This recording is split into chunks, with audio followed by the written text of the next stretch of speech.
Guys, good morning all of you. पाठशाला गुरुदेव blogs में आप सभी का स्वागत है। और आज हम ब्लॉगिंग कर रहे हैं, मेरा फ्रेंड नीरज और मैं। सबसे पहले मैं आप सभी को ये कह दूं कि आप इस ब्लॉग्स को ज़्यादा से ज़्यादा लाइक करें, शेयर करें और सब्सक्राइब करें। तो आज इस बाल दिवस के अवसर पर हमारे विद्यालय में विभिन्न प्रतियोगिताएं हैं, जिसमें अभी चित्रकला प्रतियोगिता हो रही है, जिसे आप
ऐलान बूढ़ों का है, यो जवान न हो धूम्रपान। धूम्रपान छोड़िए, नई जिंदगी शुरू कीजिए। जिसे तंबाकू की लगी लत, उसने मौत को दिया खत। यहाँ पर एक सुंदर चित्र बनाया है, जिसमें इन्होंने एक स्लोगन लिखा है, जन जन का एक ही संदेश, नशा मुक्ति हो अपना देश। बड़ी बहन नेहा ने एक चार्ट बनाया है, जिस पर तंबाकू को दर्शाते हुए कहा है कि हमें धूम्रपान बेचने से रोकना चाहिए। हमें स्कूल, अस्पताल, मंदिर आदि के सामने 100 मीटर के अंतर्गत धूम्रपान न करना चाहिए और न बेचना चाहिए। और हमें पूरे ही देश में न तंबाकू बेचना चाहिए, ना धूम्रपान करना चाहिए। हाय गाइस, मैं नितेश और मैं क्लास 8 में पढ़ता हूँ। तो आज मैं आप सभी को यह बताना चाहता हूँ कि ये एल्कोहल यानी शराब नहीं है इंसान का, ये सांप का जहर है। देखिए कैसे सांप इसमें जहर डाल रहा है। और यहाँ पे एक सिगरेट नहीं, इंसान सिगरेट को नहीं पी रहा है, बल्कि सिगरेट इंसान को पी रहा है। तो इतना ही दिख जाता है। हेलो गाइस, ये मेरा है। इसमें मैंने दर्शाया है कि कैसे एक साइड तंबाकू पीने वाला इंसान है और एक साइड स्वस्थ इंसान है। मैंने अपनी पेंटिंग में इसे दर्शाने की पूरी कोशिश की है।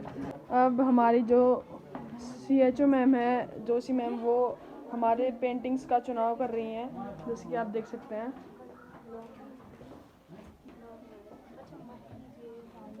और जो प्रथम, द्वितीय और तृतीय स्थान प्राप्त करेगा, उसके लिए प्राइज भी यहाँ पे है। समस्त शिक्षक साथी, कर्मचारीगण, जैसे कि हमें पहले भी विदित था, आपको पहले बता रखा था कि स्वास्थ्य विभाग की तरफ से तंबाकू नियंत्रण कार्यक्रम के तहत हमारी पेंटिंग प्रतियोगिता होगी। इस प्रतियोगिता में जो फर्स्ट, सेकंड और थर्ड आएंगे, उनको हम विभाग जो है पुरस्कृत करेगा। तो इसी के तहत बहुत सारे बच्चों ने इसमें प्रतिभाग किया। जो आपका मुख्य कार्यक्रम था, तंबाकू को कैसे रोकें या तंबाकू से होने वाली हानियां, तंबाकू हमारे जीवन पर किस प्रकार से प्रभाव डालता है, इस विषय पर पेंटिंग बनानी थी। बहुत बच्चों ने तो इसमें प्रतिभाग नहीं किया, परंतु जिन्होंने भी किया उनका प्रयास काफी अच्छा रहा। और इसी के तहत जो हमारे जोशी जी हैं, मैडम हैं, वो तंबाकू से होने वाले प्रभाव पर प्रकाश डालेंगे, थोड़ा बताएंगे। और उसके बाद जो उन्होंने पुरस्कार के लिए सील डाल रखी है, उनको फर्स्ट, सेकंड, जो थर्ड है, उनका नाम चयन करके उनको पुरस्कृत करेंगे। पाठक सर और प्रिंसिपल सर और सारे सर और मैम को थैंक यू बोलूँगी। जैसा कि आप सबको पता है, हमारे उसमें अभी ऐसा चल रहा है, वैसे तो जो टबैको डे है वो 31 मई को मनाते हैं, लेकिन आजकल हमारे यहाँ टबैको प्रोग्राम इसीलिए ज़्यादा करवा रहे हैं क्योंकि आजकल सब लोग ना धूम्रपान के आदी हो गए हैं। हर एक व्यक्ति किसी न किसी घर में हमें धूम्रपान करते हुए दिखाई देता है। जो सबसे पहले जो मनाया गया था ये टबैको डे, वो 31 मई 1987 में मनाया था। लेकिन इसीलिए इसी को हर साल के करते हैं, हम 31 मई को मनाते हैं। तो जो तंबाकू होता है उसमें क्या होता है, एक ऐसा जहरीला पदार्थ होता है जिसको निकोटीन बोलते हैं, जो कि क्या होता है हमारे शरीर के लिए हानिकारक होता है। जैसे ही हम क्या करते हैं, तंबाकू का सेवन करते हैं, तो हम क्या करते हैं, धीरे धीरे मृत्यु की ओर जाते हैं। तो जो छोटे बच्चे होते हैं, जैसे आप लोग ही हो, आप लोगों के घर में क्या होगा, बहुत सारे मतलब आपके जो बड़े बूढ़े होंगे या घर में जो भी लोग होंगे वो क्या करते होंगे, सिगरेट और इन सब चीज़ों का यूज़ करते होंगे, ठीक है। पर आप में भी इस चीज़ का गलत प्रभाव पड़ता है, क्योंकि आप लोग भी अभी से उनको देख रहे हो कि वो लोग क्या कर रहे हैं, कि सिगरेट स्मोकिंग कर रहे हैं या कुछ भी चीज़ें कर रहे हैं, क्योंकि बच्चे चीज़ें क्या होता है बड़ों से सीखते हैं, ठीक है। तो मेनली स्कूल में कराने का इसका यही मकसद था कि जो बच्चे हैं वो इन आदतों में ना जाएं, वो क्या करें, अच्छी आदतें सीखें, ठीक है। तो जो तंबाकू होता है उससे क्या क्या होता है, जैसे ही हम तंबाकू को लेते हैं, लोग खा तो लेते हैं पर पता नहीं होता है उनको कि इससे कितनी सारी बीमारियां होती हैं। मुंह का कैंसर होता है, गले का कैंसर होता है, फेफड़ों का कैंसर होता है, और पेट संबंधी भी बहुत सारी बीमारियां होती हैं। पेट में क्या होता है कि अल्सर जैसे हो जाते हैं, घाव हो जाते हैं जिनको घाव बोलते हैं, और हार्ट संबंधित बीमारियां हो जाती हैं, जैसे हाई ब्लड प्रेशर हो जाता है, और हमें क्या होता है, सांस लेने में दिक्कत होती है, ठीक है। जैसे ही हम सिगरेट पीते हैं तो क्या होता है कि जो हमारे फेफड़े होते हैं वो क्या होते हैं, सिकुड़ जाते हैं, ठीक है। तो किसी अपने घर में अगर आप लोगों के घर में कोई भी सिगरेट पीता होगा तो उनको बोलना कि ये चीज़ क्या होती है, गलत होती है और नहीं पीनी चाहिए। क्योंकि देखो, सिगरेट पीने से क्या होता है कि जो हमारे आसपास के लोग होते हैं वो भी प्रभावित होते हैं, क्योंकि एक इंसान तो पी रहा है, लोग बोलते हैं कि क्या बोलते हैं, मैं तो ये चीज़ पीता ही नहीं था, करता नहीं था, फिर भी मुझे हो रहा है। अगर हम पी नहीं रहे लेकिन हम क्या कर रहे हैं, सुन तो रहे ना उस चीज़ को। अगर कोई सिगरेट पी रहा है तो उसको इन्वायरमेंट तो हमारा ही है ना, इनहेल तो हम भी कर रहे हैं उस चीज़ों को, तो कहीं ना कहीं अगर वो फर्स्ट हैंड स्मोकर है तो हम क्या सेकेंड हैंड स्मोकर है, हम भी तो उस चीज़ को अपने अंदर ले रहे हैं। तो मेनली यही चीज़ है कि आप लोगों को क्या करना है, इन सब चीज़ों को अपने घर में भी बोलना है कि मत करें, और आगे आप लोग भी बड़े होंगे तो इन चीज़ों का यूज़ नहीं करना है। क्योंकि आजकल जो बच्चे हैं ना वो ही इन चीज़ों में ज़्यादा जा रहे हैं, क्योंकि कुछ कुछ लोग क्या होते हैं, देख के करते हैं कि मेरा दोस्त कर रहा है तो मैं भी करूँगा वाला टाइप, ऐसे नहीं करना है, ठीक है। और तंबाकू को क्या होता है, अगर आपके घर में कोई पीता है तो आपको क्या करना है, उसको बोलना है कि छोड़ने के लिए। एकदम से तंबाकू नहीं छोड़ सकते, उनको बोलना है कि धीरे धीरे धीरे धीरे इस चीज़ को छोड़ें। क्योंकि तंबाकू क्या करता है, हमारे शरीर में जो भी सोचने और समझने की क्षमता होती है, जैसे ही हम उसको पीते हैं वो क्या करता है, एकदम तो असर नहीं करता है, लेकिन धीरे धीरे जो मनुष्य के अंदर सोचने और समझने की क्षमता होती है वो कम होती जाती है, ठीक है। और साथ ही क्या होती है, जो हमारी इम्यूनिटी होती है, जिसको हम क्या बोलते हैं, रोग प्रतिरोधक क्षमता बोलते हैं, वो भी क्या होती है, कम होती जाती है। अगर हमारे शरीर में इम्यूनिटी कम होती जाएगी, जो रोग प्रतिरोधक क्षमता है वो कम हो जाएगी, तो क्या होगा, हमारा शरीर किसी भी बीमारी से लड़ पाएगा या नहीं लड़ पाएगा, नहीं लड़ पाएगा ना। तो जब हमारी रोग प्रतिरोधक क्षमता जो होती है अगर वही कम हो जाएगी तो हमें कोई भी बीमारी आसानी से हो जाएगी। तो आपको क्या करना है, अच्छा खाना खाना है, जो भी आपके घर में स्मोकिंग करता है उसको बोलना है कि स्मोकिंग नहीं करें। और इसके लिए ना बहुत सारे वो आए हैं, जैसे अगर कोई स्मोकिंग करता है तो अब क्या करता है, जो पुलिस होती है वो क्या करती है, चालान काटती है, ठीक है, जुर्माना लेती है मतलब कि। और कोई भी पब्लिक प्लेस में क्या है, स्मोकिंग करना प्रोहिबिशन है, मतलब कि नहीं कर सकता वो वहाँ पे स्मोकिंग, ठीक है। और आपके स्कूल से अगर 100 मीटर की रेंज में कोई भी दुकानदार क्या है, सिगरेट स्मोकिंग नहीं कर सकता। अब वो रेंज कहाँ से होगी, जहाँ से आपका स्कूल शुरू हुआ है, ठीक है। और ऐसे बहुत सारी चीज़ें हैं, बाकी मैम भी आई हैं जो आपको इस चीज़ के बारे में बताएंगी, जैसे कोटप्पा एक्ट होता है उसके बारे में, ठीक है। छात्र छात्राओं ने इसमें प्रतिभाग किया, उनके लिए जरा जोरदार तालियां बजाएं।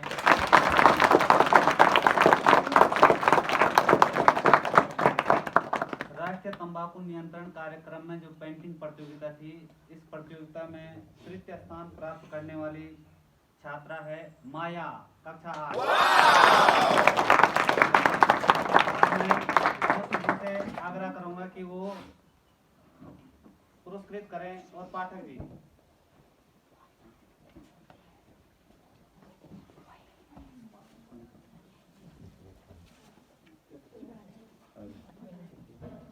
तालियां।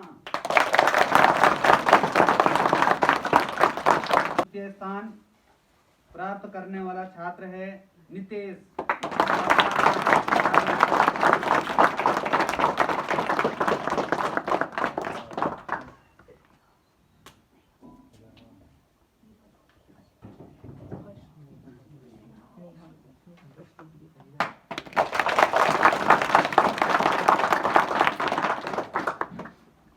प्रथम स्थान प्राप्त करने वाली छात्रा नेहा, कक्षा 10।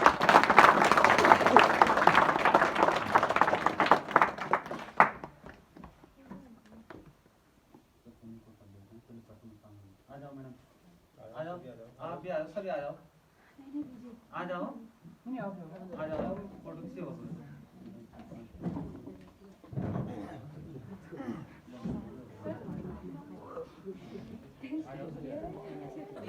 वर्ल्ड डायबिटीज डे मतलब विश्व मधुमेह दिवस। ठीक है, पहले डायबिटीज होता क्या है आपको पता है? डायबिटीज क्या होता है? शुगर। मालूम है? कोई बता दो। हाँ, सबको यही पता होगा, शुगर है ना? हाँ, तो शुगर इसीलिए बोलते हैं ना, जो ग्लूकोज होता है उसकी मात्रा क्या होती है? बढ़ जाती है। कहाँ बढ़ जाती है? ब्लड में क्या होता है? उसकी मात्रा बढ़ जाती है ग्लूकोज की। नॉर्मल कितनी होती है ग्लूकोज की मात्रा? अगर हम वैसे देखें नॉर्मली तो 70 to 100 होती है फास्टिंग में, मतलब बिना खाए अगर हम चेक करते हैं ग्लूकोज तो उसकी मात्रा 70 to 100 होनी चाहिए। ठीक है, फास्टिंग में। और हम डायबिटीज तभी कहेंगे उसको डायबिटीज है जब क्या होगा? ब्लड में उसकी मात्रा बढ़ जाएगी ग्लूकोज की। ठीक है, तभी हम बोलेंगे कि उसको डायबिटीज है। और दूसरा क्या है? अगर हम खाना खाने के बाद चेक करते हैं तो उसकी मात्रा 120 to 140 होनी चाहिए। ठीक है, अगर हम टेस्ट करते हैं अगर 120 या 140 से ज़्यादा आती है ग्लूकोज की मात्रा, तब बोलेंगे हम उसको डायबिटीज़ है। हम ऐसे भी नहीं बोल देंगे कि उसको अचानक से एक बार टेस्ट किया और बोल दिया कि डायबिटीज़ है, ऐसे नहीं करना है। हम उसको 2 या 3 बार बोलेंगे कि आप टेस्ट कराओ। मे बी कभी कभी क्या होता है कि हम कोई चीज़ खाते हैं मीठा या फिर ऐसा, तब भी क्या होता है कि ग्लूकोज की मात्रा बढ़ जाती है, तो हम उसको बोलेंगे कि आप 2 या 3 बार टेस्ट करवाओ, तभी हम बोलेंगे कि डायबिटीज़ है आपको। और मेनली इसके लक्षण क्या होते हैं डायबिटीज़ के आपको पता है? डायबिटीज़ के तो पेशेंट हर घर में मिल ही जाते हैं, 2 या 3 घर में छोड़ के मिल जाते हैं डायबिटीज़ के पेशेंट। आपको पता है डायबिटीज़ के लक्षण क्या क्या होते हैं? हाँ, तो मैं बताती हूँ। सबसे पहले लक्षण होता है पॉलीयूरिया, मतलब उसे बहुत ज़्यादा यूरिन करने का, मतलब बहुत ज़्यादा। बाल दिवस के अवसर पर हमारे विद्यालय के शिक्षक राजेंद्र नेगी सर जी हमारे लिए एक सुंदर सी पेंटिंग बना रहे हैं जिसमें बाल दिवस की हार्दिक शुभकामनाएं और नेहरू जी का चित्र है। यहाँ दिखा जैसा कि आप देख सकते हैं। आज बाल दिवस है। इसके बाद अगर तुम हमने बनाना है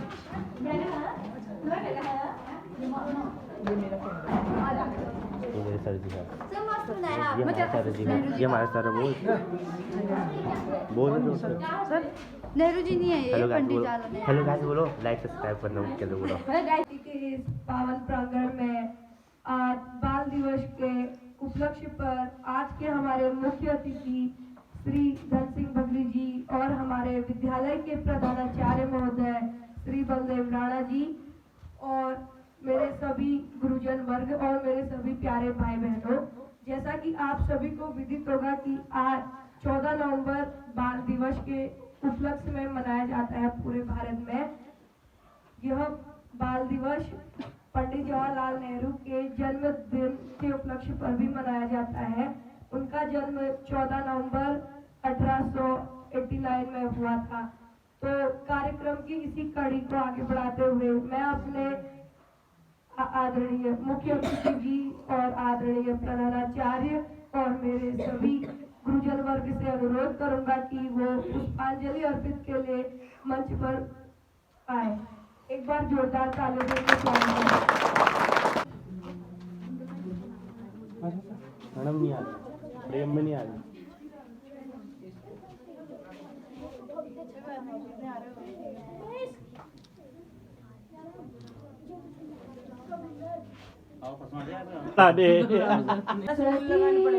करूं मैं वंदना, हे माँ सरस्वती करूं मैं वंदना, सुबह शाम तेरी करूं मैं वंदना, सुबह शाम तेरी करूं मैं वंदना।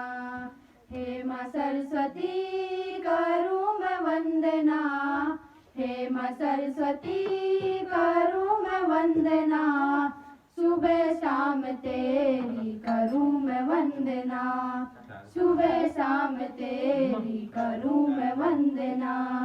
कृष्ण जी ने कंस मारो, कृष्ण जी ने कंस मारो, ओ सखी कुंभकर्ण मारो, अपनी शक्ति मान्य मंगल स्वागत है, आओ आओ है प्रिय मेहमान, मंगल स्वागत है। स्वागत करते हैं जिन भर का परम पूज्य जिन शंकर प्रभु का, स्वागत करते हैं जिन भर का परम पूज्य जिन शंकर प्रभु का। प्रभु के चरणों में बंधन कर, सदा सुमन को अर्पण कर, मैं धन्य बनो मेहमान, मंगल स्वागत है, तुम्हें धन्य बनो मेहमान, मंगल स्वागत है।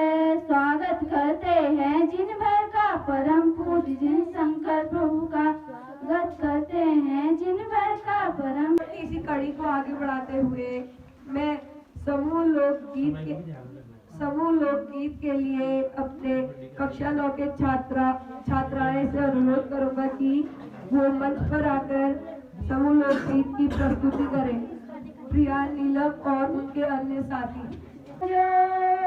यो समाज देखी बेरो दिल जह गोखर, यो समाज देखी बेरो दिल जह गोखर, चल भयो संग जयो, चेली भाई दुख जलयो, चेली भाई दुख जलयो, यो समाजो हाय समाजो, यो समाज देखी बेरो दिल जह गोखर, यो समाज देखी बेरो दिल जह गोखर, यो समझो हाय समझो।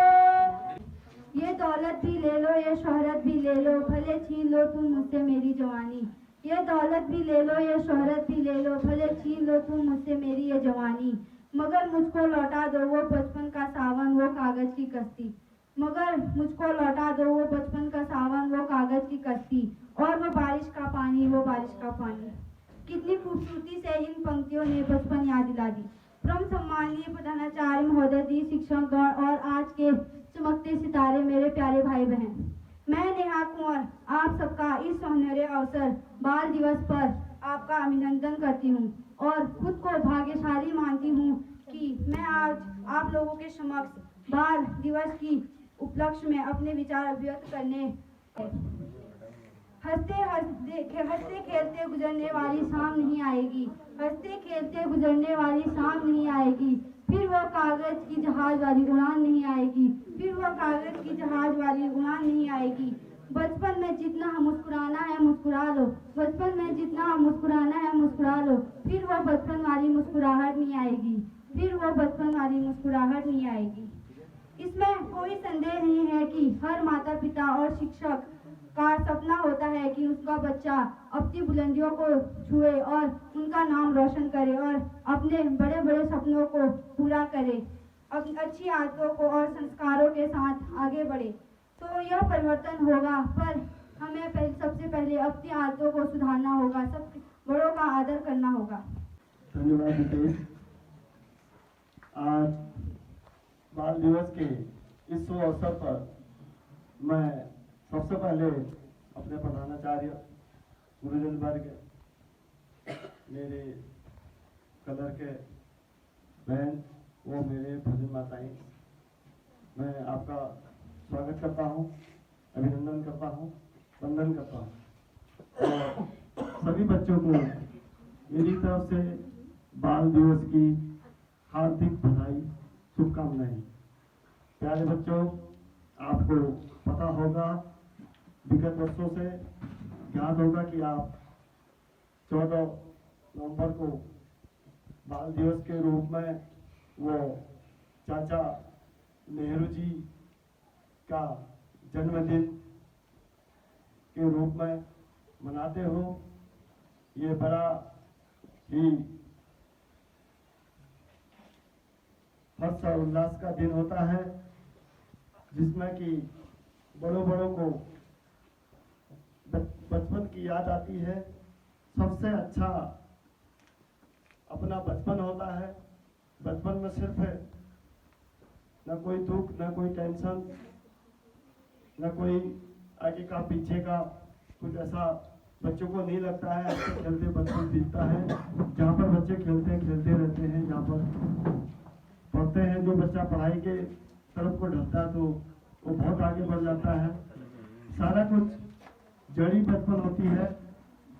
जो बचपन की आदत होती है, वो आदत बहुत ही कम, बड़ा होकर बहुत ही कम छूट पाती है। बचपन की आदत ही बच्चों को रहती है। तो इसलिए मैं कि आज हम लोग यहाँ पर बाल दिवस के उपलक्ष्य में बाल दिवस के उपलक्ष्य में सभी लोग यहाँ पर एकत्रित हुए हैं और चाचा नेहरू यानी कि पंडित जवाहरलाल नेहरू जी के जन्म के उपलक्ष्य में हम बाल दिवस के रूप में मनाते हैं। सभी ने अपने अपनी बातें रखी और अच्छा प्रोग्राम रहा।